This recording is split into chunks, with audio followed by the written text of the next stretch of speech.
For 10 years as a hospice nurse, I believed my job was to help people die. I was wrong. My real job began when an 82-year-old patient with Alzheimer's started remembering lives that weren't her own, and in doing so, shattered my entire understanding of life and death. Before we begin, I want to personally invite you to join our growing community, hopeful on a mission to reach our first 1,000 subscribers, and your support would mean the world to us. Please take a moment to subscribe, and if you enjoy this story, a simple like helps us reach more listeners. We also love hearing where our stories travel, so let us know in the comments where you're listening from. Now, get comfortable. Take a slow, deep breath, and prepare for a story that might just change the way you see consciousness, death, and what might come after. There are moments in life when reality fractures, when the solid ground beneath your feet suddenly reveals itself to be nothing more than a thin veneer covering an abyss of impossible truths. I experienced such a moment 18 months ago, and the reverberations of that encounter continue to reshape everything I thought I knew about consciousness, identity, and the nature of human existence itself.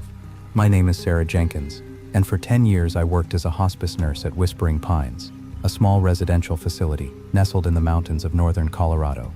I had always found comfort in the predictable rhythms of end-of-life care, the gentle routines, the quiet conversations, the peaceful transitions from life to whatever comes after. Death, I believed, was the most natural thing in the world, as inevitable and orderly as the changing of seasons. I was wrong about everything. The patient who changed my understanding of reality was Mrs. Eleanor Vance, an 82-year-old former psychology professor who arrived at our facility on a cold February evening. According to her medical records, she was suffering from advanced Alzheimer's disease and had perhaps weeks to live. Her daughter, Dr. Clara Vance, was a neuroscientist who had reluctantly placed her mother in our care after exhausting all other options. What made Mrs. Vance's case unusual wasn't her medical condition. We had cared for many Alzheimer's patients over the years. What made her extraordinary was what happened during her lucid moments, brief windows of clarity that seemed to defy everything we understood about her disease. During these episodes, Mrs. Vance would speak with perfect coherence about events and people that, according to her daughter, she had never experienced or known. She would describe in vivid detail conversations with people who had died decades before Mrs. Vance was born. Most disturbing of all, she would sometimes look directly at me and call me by names I had never heard, speaking to me as if we shared memories that I knew we had never created together. At first, I attributed these episodes to the complex nature of dementia. The brain, I reasoned, was simply creating false memories and confabulations as it deteriorated. But as the days passed, Mrs. Vance's hallucinations became increasingly specific and consistent. She would describe the exact layout of rooms that had been remodeled before she moved to Colorado. She would mention names and details that seemed too precise to be random fabrications. I found myself caught between skepticism and a growing sense of unease. The breakthrough came during my third week caring for Mrs. Vance. I was sitting with her during one of her lucid periods when she suddenly grabbed my hand with surprising strength. "Sarah," she said, her eyes focusing on mine with an intensity that made me uncomfortable. "You need to understand what's happening to me. This isn't dementia. This isn't my brain failing. This is something else entirely." "Mrs. Vance, you're confused. The disease affects memory." "And I'm not confused," she interrupted. "I'm remembering, but I'm not remembering my own life. I'm remembering theirs." "Whose memories?" She released my hand and leaned back against her pillows, her expression becoming distant. "The others who died here, their memories, their experiences, they're all still here, Sarah. They're trapped in this place, and somehow I'm accessing them." I felt a chill run down my spine. "Mrs. Vance, that's not possible. Memory doesn't work that way." "Doesn't it?" she asked, fixing me with that penetrating stare again. "Tell me, Sarah, what do you know about the history of this building?" I realized that despite working at Whispering Pines for several years, I knew very little about its past. The facility had been converted from a private residence in the 1990s, but I had never inquired about its earlier history. "I see you don't know," Mrs. Vance continued. "This house was built in the 1920s by a man who believed in spiritualism and the possibility of communicating with the dead. He designed this house as a kind of spiritual laboratory. How do you know all this?" "Because I'm remembering it through the eyes of his daughter, Isabella. She died in this house in 1947. I can see her memories as clearly as my own. Clearer, actually, because her mind wasn't clouded by disease." Over the following days, I found myself drawn into Mrs. Vance's strange claims. During her lucid periods, she would share detailed accounts of life in the house during different eras, but always from the perspective of two specific people, Isabella the spiritualist's daughter, and Arthur, a man who had died in a fire sometime in the 1960s. What made these accounts so unsettling was their emotional consistency. When Mrs. Vance spoke as Isabella, her entire demeanor would change. She would become more refined, speaking with a slight accent that wasn't her own, humming classical melodies that she claimed Isabella had loved. When channeling Arthur, she would exhibit protective instincts and worry about others with a working-class directness that was completely unlike her usual reserved personality.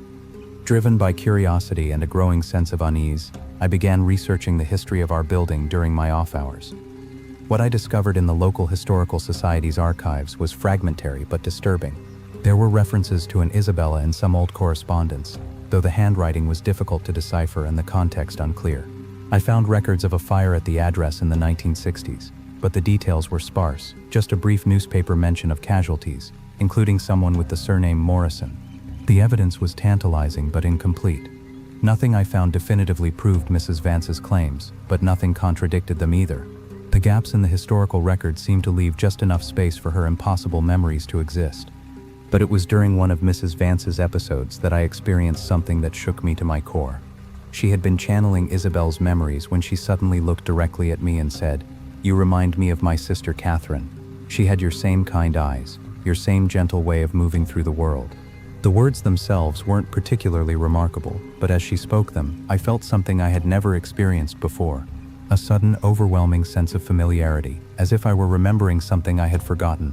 For just a moment, I could almost see myself through Isabel's eyes. I could almost feel the warmth of a sisterly bond that had never existed in my own life. The sensation lasted only seconds, but it left me shaken. I began to doubt not just what I was witnessing, but what I thought I knew about the nature of memory and identity itself. As Mrs. Vance's condition continued to deteriorate physically, her access to these foreign memories seemed to intensify. She would spend hours recounting the life stories of Isabel and Arthur, speaking with such intimate knowledge that it was as if she had lived their lives herself. But it was the emotional authenticity of these episodes that was most convincing. The way she would tear up when describing Isabella's loneliness after her father's death, or the urgency in her voice when channeling Arthur's memories of trying to save others during the fire. The most disturbing aspect of these episodes was how they affected Mrs. Vance's sense of self. During her lucid moments, she would express confusion about her own identity, unsure which memories belonged to her and which belonged to the others. "I remember being a child in this house," she told me one evening, "playing in the garden with my sister. But I also remember being a man trying to save people from smoke and flames. How can I remember all of these lives, Sarah? How can I be all of these people?" I had no answer for her. Nothing in my medical training had prepared me for a situation like this. I consulted with Dr. Clara Vance, Mrs. Vance's daughter, but she was equally baffled by her mother's condition. The neurological damage from Alzheimer's should make these kinds of detailed, coherent memories impossible, Dr. Vance explained during one of our conversations. What my mother is experiencing defies everything we know about neuroscience. It was Dr. Vance who suggested that we document her mother's claims more systematically. Together we began recording Mrs. Vance's accounts, though we kept our investigation private and limited. What emerged was a portrait of two distinct personalities, Isabella and Arthur, whose stories seemed to interweave through the history of the house. Isabella appeared to have been a sensitive, artistic woman who had lived in the house during the 1920s and 1940s. Through Miss Vance's channeling, she spoke of seances held in the parlor, of her father's obsession with contacting the dead, and of her own growing ability to sense the presence of spirits in the house. She had died young, apparently, of tuberculosis, but not before experiencing what she described as a profound connection to the consciousness of others who had passed away in the house. Arthur was different, a practical man who had worked as a caretaker for the house when it was converted to a boarding house in the 1960s. His memories, as channeled through Mrs. Vance, were filled with concern for the residents, particularly the elderly and infirm.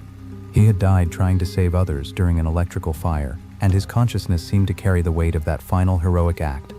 What struck me most about these two personalities was how distinct they were from Mrs. Vance's own character, and how consistent they remained across multiple episodes. Isabella was always refined and melancholy with a love of music and poetry. Arthur was always protective and practical with a tendency to worry about others' welfare. These weren't variations of Mrs. Vance's personality. They were completely different people who happened to be using her brain as a temporary host. As Mrs. Vance's physical condition continued to decline, I found myself changing in ways I couldn't fully understand. The certainty I had once felt about the nature of death and consciousness was eroding, replaced by a growing sense of wonder and uncertainty. I began to listen more carefully to all my patients, paying attention to their final words and their claims of seeing deceased relatives. I started to view death not as a termination, but as something more mysterious, a transition whose true nature we might not fully comprehend. During one particularly intense episode, Mrs. Vance channeled both Isabella and Arthur simultaneously, conducting what appeared to be a conversation between them. She would speak in Isabella's refined voice, then pause and respond in Arthur's more direct manner, as if facilitating a dialogue between two old friends who had been separated by decades. "The fire wasn't your fault," she said in Isabella's voice. "You saved 3 people that night," then switching to Arthur's voice. "But I couldn't save them all. Mrs. Henderson was too frightened to move." "You did what you could," Isabella's voice replied. "That's all any of us can do." Watching this exchange, I felt as if I were witnessing something sacred, a reunion of consciousness that transcended the boundaries of life and death. Whether it was real or simply the product of Mrs. Vance's deteriorating mind, it carried an emotional weight that was undeniably powerful. As Mrs. Vance's final days approached, her episodes became more frequent and more peaceful. She would sometimes spend entire afternoons living in the past, experiencing the lives of Isabella and Arthur as if they were her own. During these episodes, she seemed happier and more at peace than she had been since her arrival. "I understand now," she told me during one of her final lucid moments. "This isn't a curse or a disease. It's a gift. Isabella and Arthur, they're not really gone. They're still here, still part of the fabric of this place. And somehow, I've been chosen to be their voice to ensure that their stories aren't forgotten." The most remarkable episode occurred just days before Mrs. Vance's death. She had mainly been unresponsive for hours when she suddenly sat up in bed, her eyes bright and alert. "They're both here," she said, looking around the room as if seeing people I couldn't perceive. "Isabella and Arthur, they've come to welcome me, to help me understand what comes next." For the next hour, Mrs. Vance conducted what could only be described as a 3-way conversation. She would speak in her own voice, then pause as if listening to responses, then reply in either Isabella's or Arthur's voice. It was as if she were serving as a translator between different levels of consciousness. "Yes, I understand," she said at one point in her own voice. "The memories, the experiences, they're not lost when we die. They become part of something larger, something that connects us all." Mrs. Vance passed away peacefully that evening, surrounded by her daughter and the staff who had come to care for her deeply. Her death was exactly what we hoped for in hospice care: dignified, comfortable, and surrounded by love. But Mrs. Vance's death marked the end of the extraordinary phenomenon we had witnessed. In the days and weeks that followed, no other patients at Whispering Pines reported similar experiences. The consciousness transfers, the channeling of Isabella and Arthur, all of it seemed to have died with Mrs. Vance. Dr. Clara Vance and I continued to study the recordings we had made, but we kept our investigation private. Dr. Vance was concerned that publicizing her mother's case might lead to unwanted attention or exploitation of vulnerable patients. She wrote a brief account of the experience, but it was never published, shared only with a few trusted colleagues who were studying consciousness and near-death experiences. For me, the impact of Mrs. Vance's case was profound and lasting. Her experiences had shattered my understanding of death as a final ending. If consciousness could somehow persist and be accessed by others, then death was not the absolute boundary I had always believed it to be. This realization changed how I approached my work as a hospice nurse. I began listening more carefully to my patients' final words, paying attention to their claims of seeing deceased relatives or experiencing memories that didn't seem to be their own. I started to view death not as a termination but as a transformation, a transition from individual consciousness to something larger and more interconnected. The room where Mrs. Vance had stayed became one of the most peaceful spaces in our facility. Subsequent patients who occupied it reported unusually restful sleep and a sense of comfort that they couldn't quite explain. Some spoke of dreams in which they were visited by a kind older woman who would sit beside their bed and hold their hand. Others mentioned feeling watched over by a protective presence as if someone were ensuring their safety during their final days. I often worked in that room during my remaining months at Whispering Pines, and I found it to be a place of unusual tranquility. The atmosphere that had been so charged and intense during Mrs. Vance's episodes had settled into something more peaceful, as if the consciousness energies that had been so active during her stay had found a state of rest and harmony. The facility's administration was aware of Mrs. Vance's unusual case, but they chose to handle it discreetly. They didn't seek publicity or attention, instead focusing on ensuring that all patients received the best possible care, regardless of any unusual experiences they might report. The staff became more attentive to patients' accounts of dreams, visions, or strange sensations, treating these reports with respect rather than dismissal.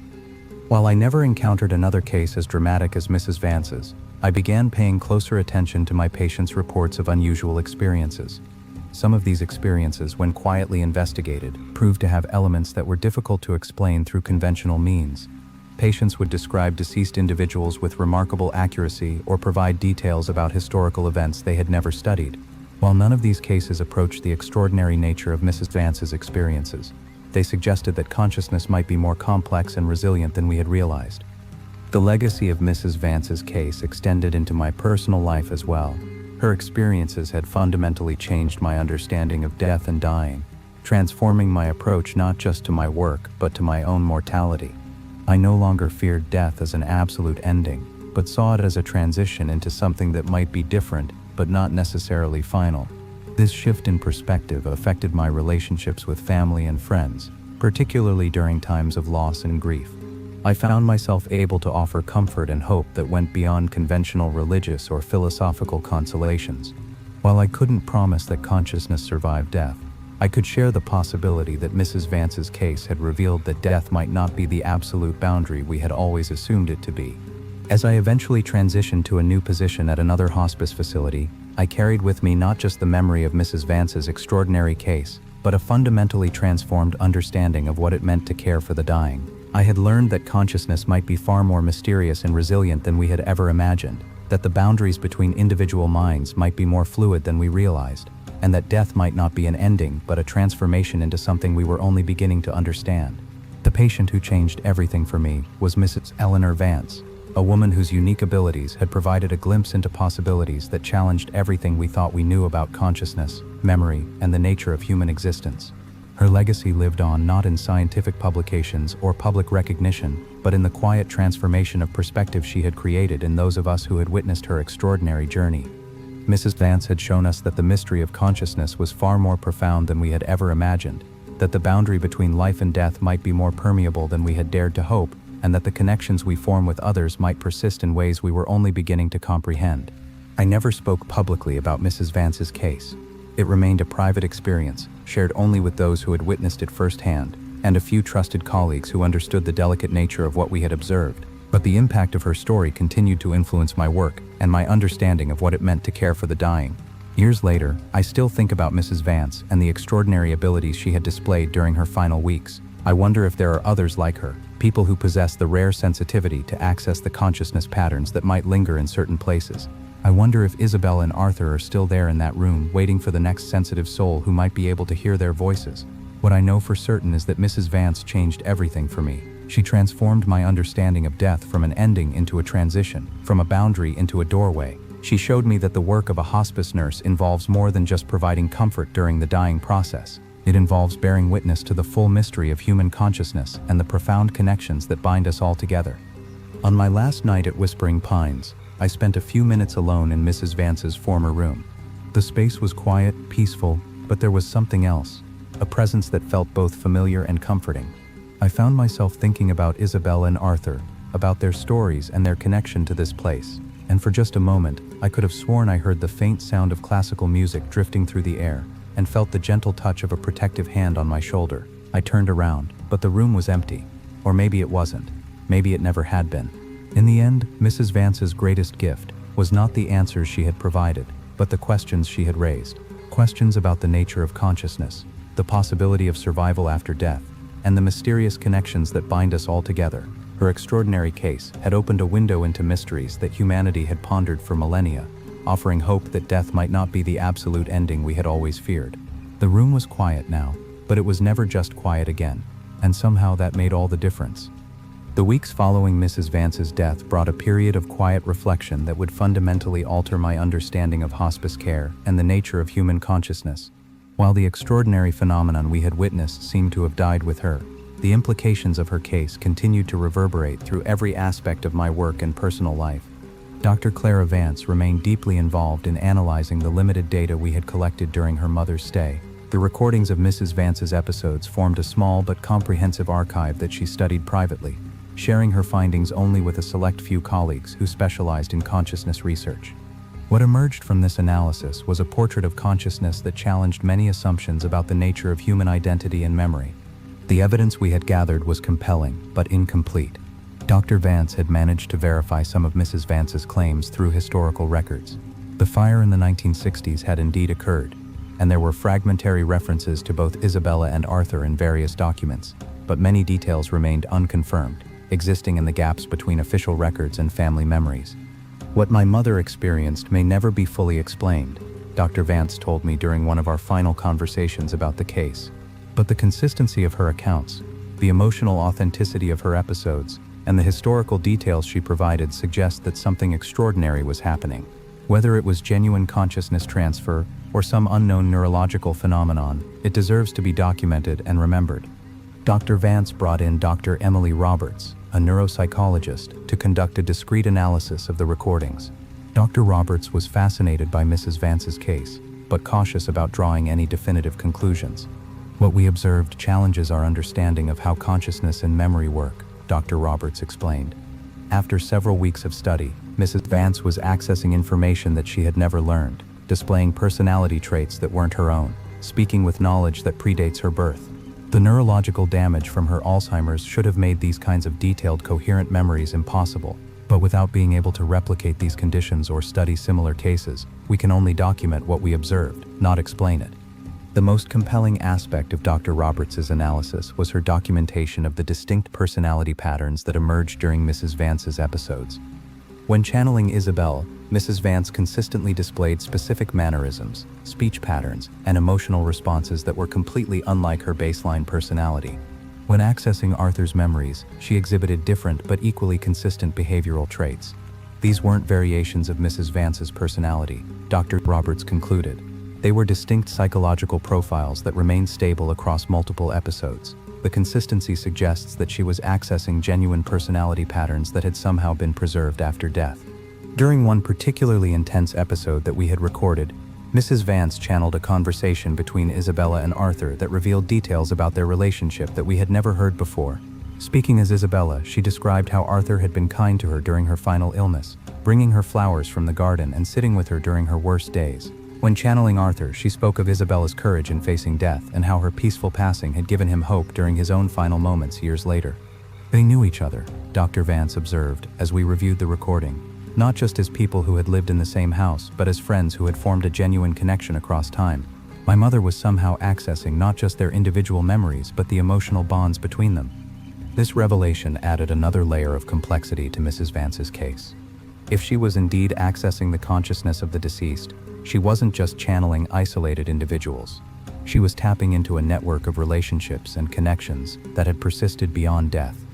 As the months passed, I found myself returning again and again to the recordings of Mrs. Vance's episodes. Each time I listened, I discovered new details that I had missed during the actual events.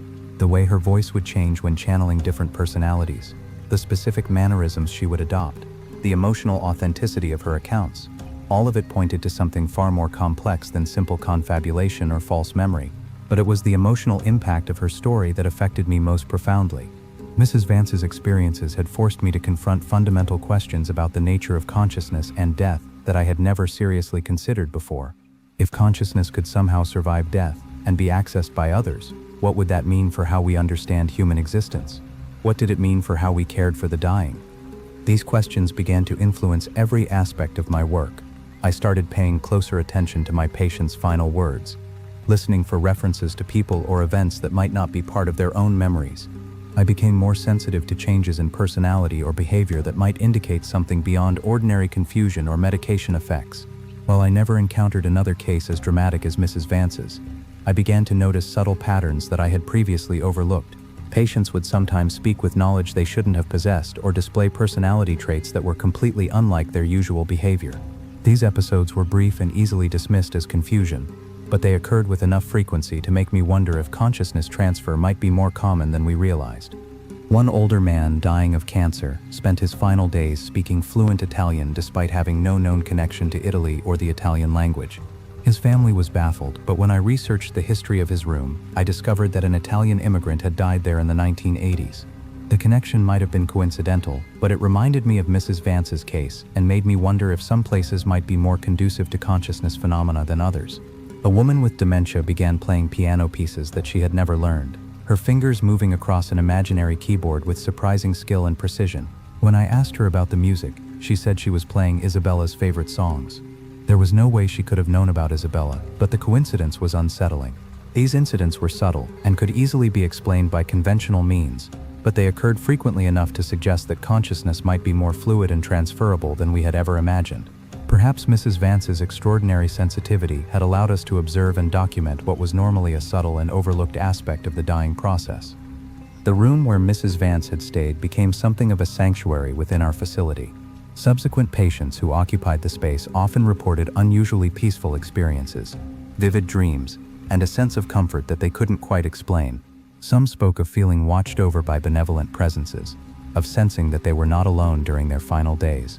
I made a point of spending time in that room whenever possible, and I found it to be a place of unusual tranquility and reflection. The atmosphere that had been so charged and intense during Mrs. Vance's episodes had settled into something more peaceful, but there was still an undercurrent of something extraordinary, a sense that the boundaries between life and death were somehow thinner in that space. The facility's administration was aware of Mrs. Vance's unusual case, but they chose to handle it with discretion. They didn't seek publicity or attention, instead focusing on ensuring that all patients received the best possible care, regardless of any unusual experiences they might report. The staff became more attentive to patients' accounts of dreams, visions, or strange sensations, treating these reports with respect rather than automatic dismissal. This shift in approach had a profound impact on the culture of our facility. Patients seemed more comfortable sharing their experiences, knowing that they would be listened to rather than dismissed. Families reported feeling more supported during the difficult process of saying goodbye to their loved ones. The acknowledgement that death might involve mysteries beyond our current understanding seemed to provide comfort rather than fear. Dr. Clara Vance eventually wrote a private account of her mother's case, but she chose not to seek publication. Instead, she shared it only with a small circle of trusted colleagues who were studying consciousness and near-death experiences. She felt that her mother's story was too precious and too vulnerable to be subjected to public scrutiny or skepticism. My mother's experience was extraordinary, but it was also deeply personal, Dr. Vance explained. I want to honor her memory by preserving her story, but I also want to protect it from those who might exploit or sensationalize it. Some truths are too important to be turned into entertainment. The research conducted during Mrs. Vance's stay contributed to a small but growing body of literature on consciousness studies and anomalous experiences in terminal care. While the mechanisms behind her abilities remained unexplained, the documentation of her case provided valuable data for researchers exploring the nature of human consciousness. Dr. Berlowicki Temelthut Roberts incorporated some of her findings into her ongoing research on consciousness and memory, though she was careful not to make any definitive claims about the nature of Mrs. Vance's experiences. "We observed something extraordinary," she would tell colleagues, "but we must be humble about what we can and cannot explain." For the families of patients at Whispering Pines, Mrs. Vance's story provided both comfort and wonder. Many found solace in the possibility that consciousness survived death, that their loved ones might continue to exist in some form after their physical bodies failed. The story was shared quietly, passed from family to family as a source of hope during difficult times. The legacy of Mrs. Vance's case extended into my personal life as well. Her experiences had fundamentally changed my understanding of death and dying, transforming my approach not just to my work, but to my own mortality. I no longer feared death as an absolute ending, but saw it as a transition into something that might be different, but not necessarily final. This shift in perspective affected my relationships with family and friends, particularly during times of loss and grief. I found myself able to offer comfort and hope that went beyond conventional religious or philosophical consolations. While I couldn't promise that consciousness survived death, I could share the possibility that Mrs. Vance's case had revealed that death might not be the absolute boundary we had always assumed it to be. The transformation in my understanding was gradual but profound. Before Mrs. Vance, I had approached death with professional competence, but emotional distance. I provided comfort and care, but I viewed death as a medical event, the cessation of biological function. After witnessing her extraordinary abilities, I began to see death as something far more mysterious and potentially meaningful. I started to notice things I had previously overlooked, the way some patients seemed to gain clarity and peace in their final moments, as if they were seeing or understanding something beyond the physical world. The frequency with which dying patients spoke of deceased relatives or friends was often with remarkable specificity and emotion. The sense of presence that many families reported feeling in the rooms of their departed loved ones. These observations didn't prove anything definitive, but they suggested that the boundary between life and death might be more complex and permeable than we had ever imagined. Mrs. Vance's case had opened my eyes to possibilities that I had never seriously considered, and once opened they could never be closed again. As I eventually transitioned to a new position at another hospice facility, I carried with me not just the memory of Mrs. Vance's extraordinary case, but a fundamentally transformed understanding of what it meant to care for the dying. I had learned that consciousness might be far more mysterious and resilient than we had ever imagined, that the boundaries between individual minds might be more fluid than we realized, and that death might not be an ending, but a transformation into something we were only beginning to understand. The patient who changed everything for me was Mrs. Eleanor Vance, a woman whose unique abilities had provided a glimpse into possibilities that challenged everything we thought we knew about consciousness, memory, and the nature of human existence. Her legacy lived on, not in scientific publications or public recognition, but in the quiet transformation of perspective she had created in those of us who had witnessed her extraordinary journey. Mrs. Vance had shown us that the mystery of consciousness was far deeper than we had ever imagined, that the boundary between life and death might be more permeable than we had dared to hope, and that the connections we form with others might persist in ways we were only beginning to comprehend. Her story reminded us that there was still so much we didn't understand about the human experience, and that sometimes the most profound truths came from the most unexpected sources. I never spoke publicly about Mrs. Vance's case. It remained a private experience, shared only with those who had witnessed it firsthand and a few trusted colleagues who understood the delicate nature of what we had observed. But the impact of her story continued to influence my work and my understanding of what it meant to care for the dying. Years later, I still think about Mrs. Vance and the extraordinary abilities she had displayed during her final weeks. I wonder if there are others like her, people who possess the rare sensitivity to access the consciousness patterns that might linger in certain places. I wonder if Isabella and Arthur are still there in that room, waiting for the next sensitive soul who might be able to hear their voices. What I know for certain is that Mrs. Vance changed everything for me. She transformed my understanding of death from an ending into a transition, from a boundary into a doorway. She showed me that the work of a hospice nurse involves more than just providing comfort during the dying process. It involves bearing witness to the full mystery of human consciousness and the profound connections that bind us all together across the boundaries of life and death. Her story remains with me as a reminder that there is still so much we don't understand about the nature of human existence, and that sometimes the most extraordinary truths are revealed not through scientific study or academic research, but through the quiet, intimate moments we share with those who are making the ultimate transition from life to whatever comes after.